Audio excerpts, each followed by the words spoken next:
alors plus qu'une question, enfin une remarque, de questions. Alors déjà, j'avais la question de savoir si j'allais pouvoir garder effectivement le jeu. Je vois que oui, c'est bien, il va falloir le refaire. Ouais, tant mieux. Par contre, alors moi j'ai compris d'après les chiffres, parce que je suis encore pas trop mauvais en chiffres, heureusement avec les finances économiques, en fait en Suisse on va pouvoir continuer à manger des bananes jusqu'en 2050. Parce que votre référentiel c'est la Suisse. Donc on voit qu'autour de nous, ça nous permet d'importer 0,6% de la production mondiale de bananes en Suisse. Oui. Combien on en consomme en Suisse? Ah bah c'est la même question. La question c'est combien ils vont produire et combien ils vont accepter de nous en vendre. Pas sûr que les Grecs, quand ils peuvent plus importer de la banane équatorienne, ils ont encore envie de nous en vendre. Parce que quand on voit les chiffres, ok, 0,6% ça paraît ridicule, mais la Suisse, elle consomme 0,0006% de la consommation mondiale. Donc si on peut en importer 0,6% décarboné en Suisse, ça veut dire qu'on peut se gaver de bananes pendant encore des années et des années. Tant mieux. Merci. Ça vaut aussi pour les mangues et les avocats, hein.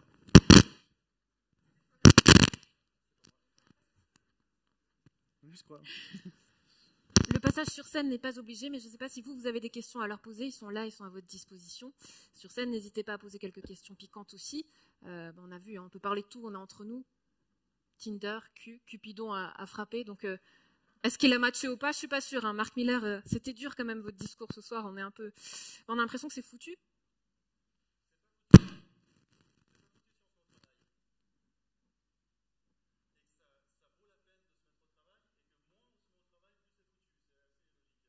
Ouais, faire moins avec plus.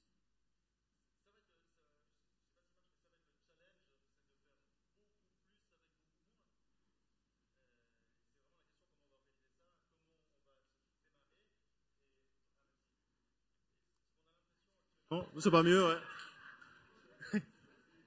Il n'y avait plus de budget pour. Ils ont tout mis dans la transition et l'isolation des bâtiments. La question est s'il va falloir faire moins avec plus, ça c'est clair. Et on est dans une situation, on est comme un peu figé. On entend ça et on se dit qu'est-ce qu'on fait? Et l'étape d'après est très difficile à mettre en place.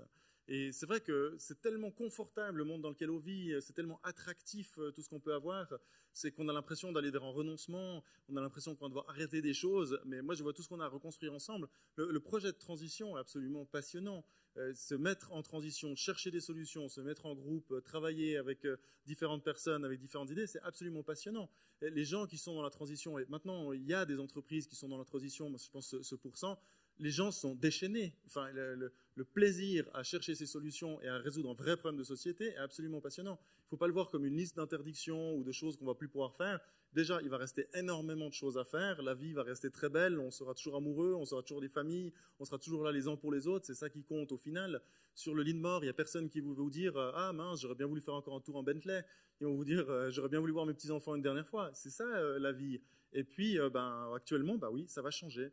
Et de toute façon, ce qui est intéressant de voir, c'est que ça va changer quoi qu'il arrive. Ça va changer sous contrôle ou par contrainte, mais ça arrivera. Donc ça ne sert à rien de résister parce que ça arrivera de toute façon. Une question?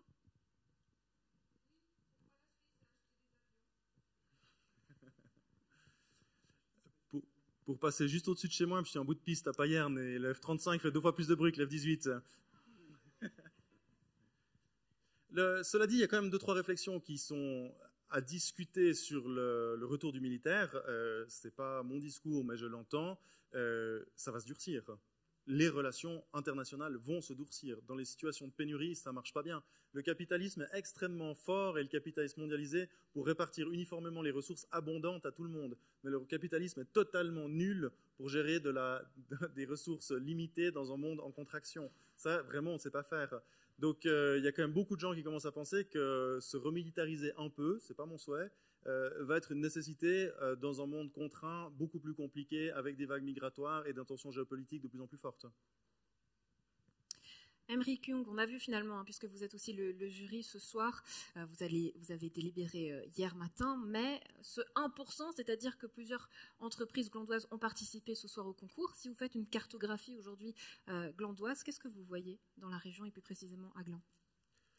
Alors sur la région, je ne peux pas répondre en détail. Je peux regarder justement ce qui est très intéressant dans les délibérations qu'on a eues hier, c'est de voir l'origine des porteurs de projets, leur diversification et leur envie. Et là où je vous rejoins beaucoup sur un certain nombre de points, c'est de se dire, en effet, soit attendre, soit être pessimiste. C'est ce que je disais, construire l'avenir qu'on souhaite, l'économie qu'on souhaite, ne pas la subir et être acteur. Et c'est dans ce cadre-là où on peut être extrêmement optimiste.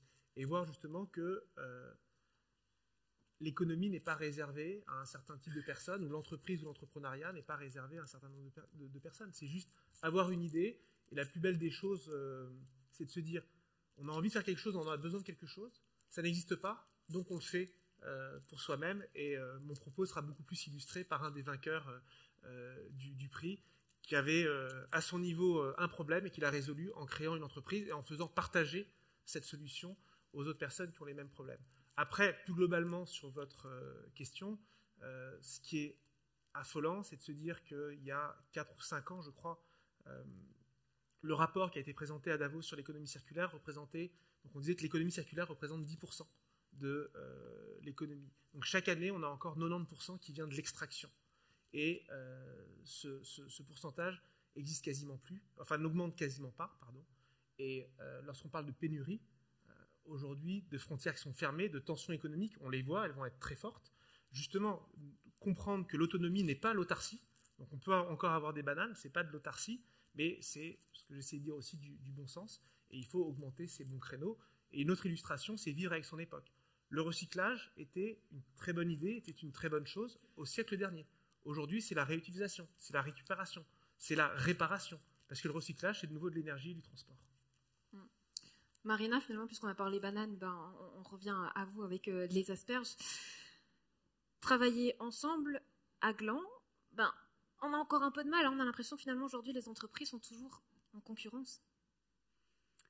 En concurrence, pas toujours. On cherche toujours des partenariats et la seule façon dont on va arriver à faire un pourcentage de ce qu'il faut pour arriver à 2030 ou 2050 dans cette phase de transition, c'est justement avec les partenariats. Donc tout seul, on n'y arrive pas, c'est clair. Et l'autre chose, c'est de toujours penser différemment, d'arriver par un autre côté pour penser au problème, sinon on se déprime. Et pour nous, dans notre entreprise, c'est juste un petit exemple, mais de regarder les plantes avec une autre optique, de penser qu'est-ce qu'on peut faire ensemble avec la plante. On appelle ça le plant-centered growing, donc plutôt que l'agriculteur qui est au centre de l'histoire, c'est la plante. Et je vous donne un exemple. On travaille avec un étudiant très calé à Berne qui a pris un de nos capteurs pour étudier comment est-ce que les réponses de la plante à l'environnement à l'intérieur d'un bâtiment, on peut utiliser ça donc pour ouvrir les fenêtres, fermer les fenêtres, allumer l'air conditionné ou autre chose. Donc c'est juste de trouver d'autres façons de travailler. Dernière opportunité, est-ce qu'il y a encore des questions? Monsieur?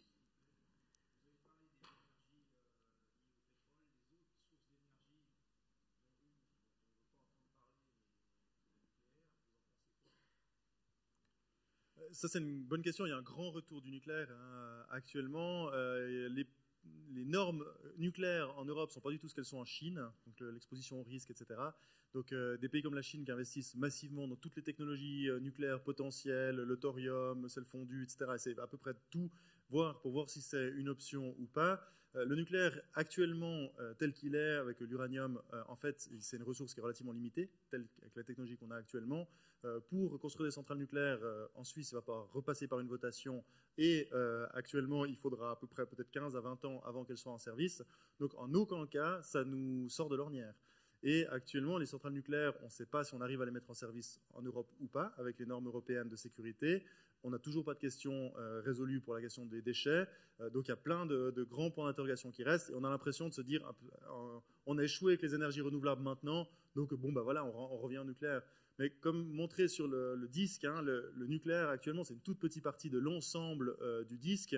Et moi, je ne sais pas si on a envie d'avoir, par exemple, 10 000 paquebots nucléaires qui transportent nos affaires à travers le monde, avec 10 000 fois le risque de se faire attraper de l'uranium par des bandits et répandre n'importe où. Je crois que c'est vraiment, en termes de proportion et d'enjeux et d'effet d'échelle, enfin d'effet de taille, c'est une petite partie peut-être dans certains pays qui vont pouvoir adopter une politique nucléaire, mais qui de toute façon ne résout pas du tout l'immense problématique que le gros de notre approvisionnement énergétique et de fabrication de plastique et d'autres produits dérivés du pétrole va devoir s'arrêter.